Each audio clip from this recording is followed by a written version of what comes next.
Good morning students, मैं यश Husaini BSc second year की physics class में आपका स्वागत करता हूं। आज की क्लास में हम डिस्कस करने वाले हैं reduction of non linear distortion and noise by negative feedback, यानी कि ऋणात्मक पुनर्निवेश द्वारा अरेखीय विरूपण एवं रव का क्या न्यूनीकरण कर रहे हैं। तो सबसे पहले हमें पता होना चाहिए कि ये अरेखीय विरूपण क्या होता है, नॉन लीनियर डिस्टोर्शन क्या होता है और रव क्या होती है, नॉइज क्या होती है। ठीक है, नॉइज क्या होती है। देखो, ये हमारे पास एक एम्पलीफायर है, एक प्रवर्धक है, कौन सा, कॉमन एमीटर यानी उभयनिष्ठ उत्सर्जक का। ठीक है, अब देखो इसके निवेश पर, इनपुट पर हम क्या देते हैं, कोई सिग्नल देते हैं, संकेत देते हैं। ठीक है, जिसका हमें क्या करना होता है, एम्पलीफाई करना होता है, प्रवर्धन करना होता है। और ये प्रवर्धक क्या करता है, V नॉट आउटपुट वोल्टेज होती है, निर्गत वोल्टता होती है, वो संकेत होता है जिसका हमारे पास क्या हो गया, प्रवर्धन हो गया। क्लियर है ये वाली बात। ठीक है, देखो वैसे एक बात ध्यान रखना, सीई प्रवर्धक जो होता है ना, वो साथ में 180 डिग्री का फेज शिफ्ट भी देता है। ठीक है, लेकिन अभी हम इतनी बात डिस्कस नहीं कर रहे हैं, हम सीधी बात करेंगे कि निवेश संकेत दिया और उसका क्या कर दिया, हमारे पास प्रवर्धन कर दिया। ठीक है, ये हो गया। अब ये अरेखीय विरूपण क्या होता है, दो चीज और है इसमें, अरेखीय विरूपण यानी नॉन लीनियर डिस्टॉर्शन, और सेकंड क्या है, रव यानी नॉइज। ये क्या चीज आ गई भाई। तो देखो ये काम किसका होता है, प्रवर्धक का। कैसे समझा सकते हैं, देखो कि किसी प्रवर्धक के निवेश पर, यानी कि कोई एम्पलीफायर होता है, उसके इनपुट पर यदि अधिक आयाम का संकेत यानी कि ऐसा संकेत हम डालते हैं, उसका और ज़्यादा प्रवर्धन कराना है इसका, जिसका जो एम्पलीट्यूड है ना वो बहुत ज़्यादा है। आयाम क्या होता है, मैक्सिमम वैल्यू होती है, अधिकतम मान होता है, एम्पलीट्यूड या आयाम, एम्पलीट्यूड या आयाम क्या होता है, मैक्सिमम वैल्यू अधिकतम मान होता है। तो यदि अधिकतम आयाम का क्या डाल रहे हैं हम, संकेत दे रहे हैं, संकेत प्रयुक्त किया जाए, सिग्नल दिया जाए, तो किया जाए, इसका ही हमें और ज्यादा क्या कराना है, प्रवर्धन कराना है। ठीक है, तो प्रवर्धक के क्या अंतरण अभिलाक्षणिक, ठीक है, अभिलाक्षणिक, तो प्रवर्धक के अंतरण अभिलाक्षणिक के अरेखीय होने के कारण अंतरण अभिलाक्षणिक क्या होता है, अंतरण अभिलाक्षणिक मतलब ट्रांसफर कैरेक्टरिस्टिक, अरेखीय होने के कारण जो हमारा निर्गत संकेत होता है, कारण निर्गत संकेत यानी आउटपुट जो सिग्नल होता है ना, वो क्या हो जाता है, डिस्टोर्टेड हो जाता है, विकृत हो जाता है। ठीक है, यानी कि अगर आप ये अधिक आयाम का सिग्नल, निवेशी सिग्नल या संकेत दे रहे हो ना प्रवर्धक में, तो ये जो प्रवर्धक होती है ना, इसकी क्या अभिलाक्षणिक, अंतरण अभिलाक्षणिक मतलब ट्रांसफर कैरेक्टरिस्टिक, जो कि हमने उभयनिष्ठ उत्सर्जक के लिए पढ़ी थी ना, हमने निर्गम अभिलाक्षणिक वक्र पढ़े थे हमने। तो कहने का मतलब ये है कि अगर हम ज्यादा का दे देते हैं ना, तो ये जो हमारे पास निर्गत संकेत होता है ना, ये विकृत हो जाता है, डिस्टोर्टेड हो जाता है, जैसा हमें चाहिए ना वैसा नहीं मिल पाता है। ठीक है, इसे बोलते हैं नॉन लीनियर डिस्टोर्शन यानी अरेखीय विरूपण, जैसा चाहिए वैसा नहीं मिल रहा है।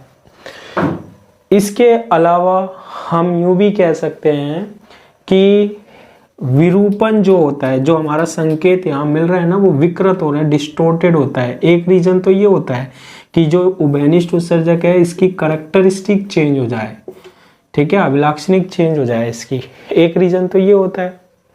दूसरा रीजन क्या होता है, इसके अतिरिक्त विरूपण का, इसके अतिरिक्त विरूपण का एक कारण और है। सिग्नल जो डिस्टोर्टेड हो रहा है ना हमारे पास, बिगड़ रहा है, उसका बिगड़ने का एक कारण और है। क्या कारण है? प्रवर्धक द्वारा उत्पन्न रव, प्रवर्धक द्वारा उत्पन्न रव, ये क्या होता है हमारे पास? प्रवर्धक द्वारा उत्पन्न रव क्या होता है? देखो आपने ये संकेत इसमें दिया, ठीक है, इसका और ज्यादा प्रवर्धन कराना है। अब जब हम इसको इसमें देते हैं ना, तो इसका मान लो ये जो प्रवर्धक है जब ये काम करेगा, टेम्परेचर है इसका, ताप के कारण, टेम्परेचर के कारण इसमें प्रवर्धक में अवांछित संकेत उत्पन्न हो जाते हैं, अवांछित संकेत उत्पन्न हो जाते हैं, मतलब वो सिग्नल उत्पन्न हो जाते हैं जो हमें नहीं चाहिए, लेकिन फिर भी ये प्रवर्धक उत्पन्न कर देता है। जैसे टीवी में भी हमारे पास संकेत आता है, टीवी देखते हैं हम, टीवी में जैसे फोटो आ रही है और डिश आ रही है, उसके द्वारा बीच बीच में से आपके पास संकेत कटने लग जाता है, वो अवांछित संकेत होता है। जैसे बारिश का समय होता है, जब भी हमारे पास जैसे टीवी हम देख रहे हैं तो बीच बीच में से डिस्टोर्शन आता है ना, उसे बोलते हैं हम रव बोलते हैं, वो अवांछित संकेत होता है, सिग्नल होता है जो हमें नहीं चाहिए। अवांछित मतलब जो नहीं चाहिए फिर भी मिल जाता है, ठीक है। तो प्रवर्धक द्वारा उत्पन्न क्या है? रव है। अब ये अगर उत्पन्न होंगे, रव उत्पन्न होगी या फिर अंतरण अभिलाक्षणिक ये जो है वो अरेखीय होगी, बदल जाएगी, तो ऐसी कंडीशन में क्या होगा, ये जो प्रवर्धक है ना वो हमारे पास संकेत विकृत देगा, डिस्टोर्टेड देगा, जो कि हमें नहीं चाहिए। हमें तो कैसा चाहिए? बिल्कुल सही चाहिए। तो इसके लिए हम किसका उपयोग करते हैं?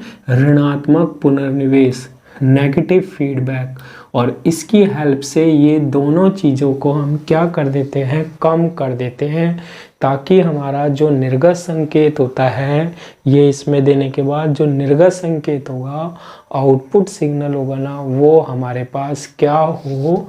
सही मिल जाए, ठीक है। आउटपुट संकेत क्या मिल जाए? हमारा सही मिल जाए, ठीक है। तो देखो इसको आप कैसे समझा सकते हो? तो ये हो गया रव, और ये देखो इसका डेरिवेशन है छोटा सा, उसके द्वारा हम इसको समझा सकते हैं। देखो कैसे समझना, ये हमारे पास क्या है? एक प्रवर्धक है, एम्पलीफायर है, जिसकी लब्धि कितनी है? एक ए है, यानी कि गेन कितना है? ए है। इस पर हमने क्या दिया? निवेशी संकेत दिया VI। जो भी हमारे पास संकेत होगा, जैसे ध्वनि संकेत होता है, हमारी आवाज़ होती है, उसका हमें प्रवर्धन कराना है, V0 है, ये निर्गत मिल गया हमें। तो ये किसकी फॉर्म में होती है? वोल्टता के रूप में होती है हमारी आवाज़। जो इलेक्ट्रॉनिक परिपथ होते हैं ना, इलेक्ट्रॉनिक सर्किट, उसमें जैसे मोबाइल में हमारी आवाज़ जाती है, हम बोलते हैं, जो वॉइस जाती है, ठीक है। तो वो सारा काम किस में होता है? विद्युत में होता है, इलेक्ट्रिक में होता है ना। तो निवेशी संकेत यानी इनपुट सिग्नल ये है, और निर्गत ये इसने दे दिया। अब मैं इसको यहाँ मान रहा हूँ VOS। अभी हमने कोई यहाँ पर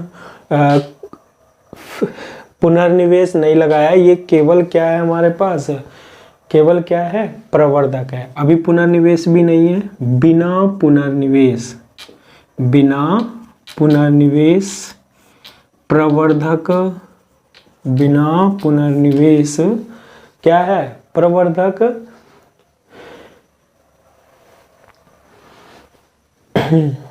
ठीक है। और क्या इसमें किसी भी तरीके का मैंने अपरूपण दिखाया है? नहीं दिखाया है। अपरूपण का मतलब डिस्टोर्टेड हो जाना, अपरूपण का मतलब क्या होता है या विरूपण का मतलब क्या होता है? डिस्टोर्शन। क्या अभी इसमें कोई डिस्टोर्शन है? नहीं है। अपरूपण रहित प्रवर्धक भी बोल सकते हैं। बिना पुनर्निवेश प्रवर्धक, अपरूपण रहित प्रवर्धक।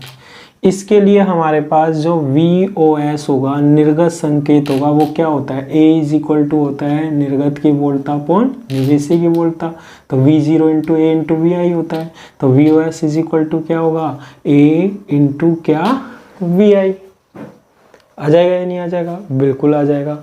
अब देखो, मान लो हमारे पास ये क्या है? एक प्रवर्धक है, क्या? A है। एम्पलीफायर है, क्या? A है। इस पर निवेशी वोल्टता कितनी दी हमने? VI दी। ठीक है। इनपुट सिग्नल कितना दे रहे हैं हम? VI दे रहे हैं। ठीक है। अब ये क्या होगा? यहाँ हमें जो आउटपुट मिल रहा है ना, V0, अब ये जो प्रवर्धक होता है ना, ये डिस्टोर्शन उत्पन्न कर देता है। सपोज कीजिए इसने कितना डिस्टोर्शन उत्पन्न कर दिया? VD। सारा काम वोल्टेज रूप में होता है, वोल्टता के रूप में होता है। तो कितना डिस्टोर्शन उत्पन्न कर दिया इसने? VD उत्पन्न कर दिया। अगर ये डिस्टोर्शन नहीं होता तो हमारे पास निर्गत वोल्टता क्या होती? ठीक है, निर्गत सिग्नल क्या होता बताओ? V0 की जो वैल्यू होती वो A इंटू VI होती। A इंटू VI, क्योंकि A का फॉर्मूला होता है V0 अपॉन VI। तो V0 की वैल्यू क्या होती? A इंटू VI होती। लेकिन अब इसमें क्या और जुड़कर आता है हमारे पास? VD आता है। क्या और आता है हमारे पास? VD आता है। इसका क्या मतलब है कि इसमें क्या उत्पन्न हो गया हमारे पास? अवांछित संकेत, जिसे हम बोलते हैं क्या? डिस्टोर्शन। ठीक है। क्या बोलते हैं? डिस्टोर्शन बोल सकते हैं, रब बोल सकते हैं, नॉइज बोल सकते हैं। ये उत्पन्न हो गया। अब हम बात करते हैं किसकी? पुनर्निवेश। पुनर्निवेश की हेल्प से ये जो डिस्टोर्शन उत्पन्न होता है प्रवर्धक में, ये जो हमारे पास अपरूपण होता है, इसको हम कम कर सकते हैं। ठीक है। तो पुनर्निवेश के साथ अगर हम बात करें तो देखो हमारे पास ये प्रवर्धक होगा कितना? A। ये जो एम्पलीफायर है वो क्या है? जिसकी लब्धि क्या है? A है। ठीक है। अब देखना, यहाँ मैं निवेशी संकेत जो है, जो इनपुट सिग्नल है, वो मैं VI डैश मान रहा हूँ, VI नहीं मान रहा। क्यों नहीं मान रहा? हम इतना निवेश करते हैं, इतना इनपुट देते हैं कि हमारे पास जो इससे निर्गत मिलेगा ना V0 डैश, वो किसके इक्वल आ जाए? VOS के, अपरूपण रहित प्रवर्धक के बराबर आ जाए। यानी कि करना क्या है कि जब हमारे पास ये नॉर्मल था, जब हमने कोई भी क्या नहीं लगाया था? पुनर्निवेश नहीं लगाया था, फीडबैक नहीं लगाया था, तो VD उत्पन्न हो रही थी। अब हम ऐसा परिपथ बनाएंगे, इतना इनपुट देंगे कि जब हम पूरा वर्क करेंगे ना इस परिपथ के साथ, इस सर्किट के साथ, फीडबैक सर्किट के साथ, पुनर्निवेश परिपथ के साथ, तो जो निर्गत मिले ना वो बिना अपरूपण वाली मिल जाए, अपरूपण रहित प्रवर्धक वाली मिल जाए, इसके इक्वल आ जाए। इसलिए अब मैंने यहाँ से निवेशी वोल्टता यानी इनपुट वोल्टेज, इनपुट सिग्नल जो है वो VI डैश रख दिया। क्लियर है? ठीक है। यहाँ पर क्या उत्पन्न हो रहा है हमारे पास? VD उत्पन्न हो रहा है। ठीक है। ये था, ये कंडीशन यहाँ आ गई। अब हम क्या करते हैं? पुनर्निवेश करते हैं। यहाँ से हमने क्या कर दिया? पुनर्निवेश कर दिया। क्या? बीटा, इसका आउटपुट वाला भाग, निर्गत वाला भाग किस में देंगे हम? इनपुट में देंगे, निवेशी में देंगे। क्लियर है? तो मान लो कितनी वोल्टता आ रही है यहाँ से, कितनी वोल्टेज आ रही है? VF, और VI डैश और VF दोनों जब यहाँ जाएगा तो VIF मिल जाएगा। ठीक है। कितना मिल जाएगा? VIF मिल जाएगा। ठीक है, मिल जाएगा। अब जो हमारी निर्गत वोल्टता होगी ना वो क्या होगी? ठीक है, ये क्या है हमारे पास? निवेशी संकेत। क्लियर है ना? VI डैश क्यों अलग लिया है मैंने? इसलिए लिया है क्योंकि ये जो अपरूपण है ना, इसका इफेक्ट हट जाए। इसका इफेक्ट हट जाए और ये जो हम काम में लेंगे ना, इसकी जो वोल्टता है वो इसी वोल्टता के इक्वल आ जाए, अपरूपण रहित प्रवर्धक की, डिस्टोर्शन ना हो हमारे पास एम्पलीफायर में, उसके इक्वल आ जाए। ठीक है भाई, आ जाएगी, क्यों नहीं आएगी। तो बताओ वी नॉट डैश की वैल्यू क्या होगी, वी नॉट डैश की वैल्यू क्या होगी। अब देखो वी नॉट डैश की वैल्यू क्या होगी, इसमें ए में वी आई एफ आ रहा है, वी नॉट डैश ए जो होगा यहाँ पर वो क्या होगा, वी नॉट डैश निर्गत वोल्टता अपॉन निवेशी वोल्टता, यानी कि वी आई एफ के इक्वल होता था हमारे पास जब हम अवांछित संकेत यानी कि जो एम्पलीफायर गर्म होने के कारण उत्पन्न कर रहा है, ऐसे मान सकते हैं हम, है ना। अगर ये ना हो तो वो आता, तो वी नॉट डैश क्या होता जब ए इंटू वी आई एफ के इक्वल होता, है ना। लेकिन अब इसमें ये हो रहा है, तो ये तो आएगा ही आएगा वी डी। ठीक है, इसके बाद वी नॉट डैश। अब देखो आप ऐसे भी समझ सकते हो, जैसे मोबाइल होता है हमारा, है ना। एक मोबाइल होता है 5,000 वाला, एक मोबाइल होता है 50,000 वाला। क्या अंतर होता है, 5,000 वाले में हम गाने सुनते हैं, कितने मस्त नहीं सुनाई देते हैं ना। उसमें क्या होता है, डिस्टोर्शन खत्म नहीं हो पाता, इतना क्लियरिटी नहीं आती। वही 50,000 की बात करते हैं, उसमें हमारे पास डिस्टोर्शन जो होती हैं, जो एम्पलीफायर होता है बहुत ही अच्छा लगाते हैं हम, तो गाने की आवाज़ कितनी शानदार आती है ना। तो सेम काम यहीं पर है, V not dash is equal to A into V I F plus V D. उसमें भी हमारा ये एम्पलीफायर ही तो लगे होते हैं, ये प्रवर्धक ही तो लगे होते हैं। ठीक है, अब वी आई एफ क्या होगा, देखो ए इंटू वी आई एफ क्या होगा, वी आई एफ यहाँ से वी आई डैश आ रहा है, यहाँ से वी एफ आ रहा है, तो क्या होगा V I dash plus V F plus क्या वी डी बन जाएगा। ठीक है भाई, अब यहाँ से बीटा देखो, बीटा इज इक्वल टू क्या होता है, मैंने बताया था बीटा क्या होगा। अब देखो यहाँ से इसमें क्या हुआ, ये तो इनपुट हो रहा है और यहाँ से क्या निकल रहा है, आउटपुट। तो निर्गत अपॉन निवेशी, निर्गत तो क्या होगा वी एफ होगा, है ना। और इसमें कितना आ रहा है, उल्टा हो गया ना, फीडबैक हो रहा है ना पुनर्निवेश। इनपुट कितना हो रहा है, वी नॉट डैश आ रहा है, वी नॉट डैश। प्रवर्धक के लिए यही कंडीशन होती है, एम्पलीफायर के लिए। तो V not dash is equal to A into V I dash plus V F की वैल्यू क्या, beta into V not dash plus V D. V not dash is equal to A into V I dash plus A into beta V not dash plus V D. इस V not dash और V not dash में से we not dash क्या आ गया, common आ गया। तो क्या बनेगा 1 minus A beta is equal to A into V I dash plus V D. और यहाँ से हम वी नॉट डैश की वैल्यू निकालते हैं, तो A into V I dash upon 1 minus A beta plus V D upon 1 minus A beta आ गया हमारे पास। आ गया या नहीं आ गया, बिल्कुल आ गया हमारे पास। अब देखो इसमें एक कंडीशन हम बात करते हैं बिना पुनर्निवेश के, बिना पुनर्निवेश के। जब हमने कोई फीडबैक नहीं दिया था तो V not S V zero S किसके इक्वल आया था, ए इंटू वी आई के। और अगर हम पुनर्निवेश की बात करते हैं, फीडबैक की बात करते हैं, फीडबैक में हमारे पास वी नॉट डैश, अभी हम अगर इसको टर्म को हटा दें तो किसके इक्वल होगा, A into V I dash upon 1 minus A beta के इक्वल होगा।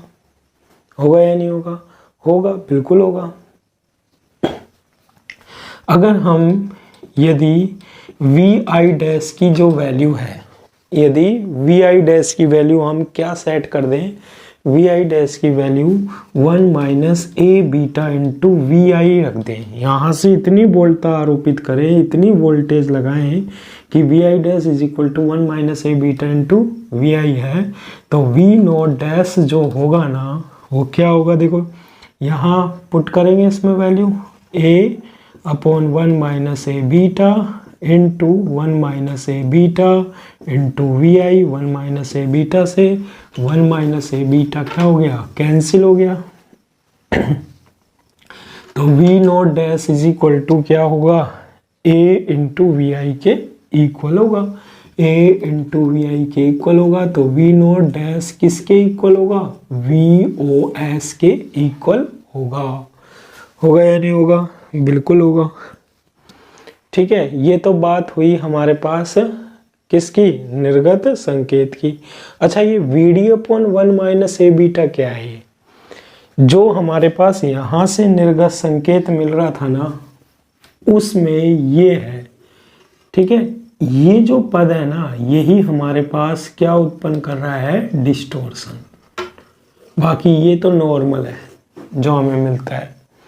अब न्यूनीकरण कैसे होता है, कम कैसे होता है, इसी को ही तो कम करेंगे हम, ताकि हमारे पास संकेत क्या मिल जाए, V not dash is equal to V O S मिल जाए, यानी कि जो बिना अपरूपण रहित की बोलता है वो मिल जाएगी, V not dash V O S के इक्वल आ जाएगी। कब, जब हम वी आई डैश की वैल्यू क्या पुट कर देंगे, 1 minus A beta into V I कर देंगे। अच्छा, अब इसमें ये पद जो है वो कौन सा है, डिस्टोर्शन वाला। मैं इसको रिप्रेजेंट कर देता हूँ वी डी डैश से, किससे, वी डी डैश से। और वी डी डैश क्या है, वी डी अपॉन 1 माइनस ए बीटा। ठीक है, वी डी अपॉन 1 माइनस क्या है, ए बीटा है। ये तो देखो मैंने एक कंडीशन लगाई है, ये वाली तो एक क्या लगाई है, कंडीशन लगाई है। तो इसमें कंफ्यूज मत होना, हमें तो ये दिखाना है कि रव जो है ना वो कम हो जाती है, न्यूनीकरण हो जाता है उसका। तो देखो वो कैसे दिखा सकते हैं हम, वही देखना है। तो रव वाला पद कौन सा, डिस्टोर्शन वाला पद कौन सा है, वी डी अपॉन 1 माइनस ए बीटा। पहले कितनी थी, वी डी थी। अब जो यहाँ मिलेगी, इसमें जो मिल रही है वो ये पद मिल रहा है, तो इसको मैंने किससे रिप्रेजेंट कर दिया, V D dash is equal to V D. ये वाला डिस्टोर्शन वाला भाग है, ये वाला। अब आप, मैं कह रहा हूं कि इस फीडबैक लगाने पर ये कम हो जाता है। क्यों हो जाता है, देखो 1 माइनस ए बीटा नेगेटिव फीडबैक की जब हम बात करते हैं, ऋणात्मक पुनर्निवेश की जब हम बात करते हैं, ठीक है, तो 1 माइनस ए बीटा की जो वैल्यू होती है ना, वो 1 से क्या होती है, ज्यादा होती है। ठीक है,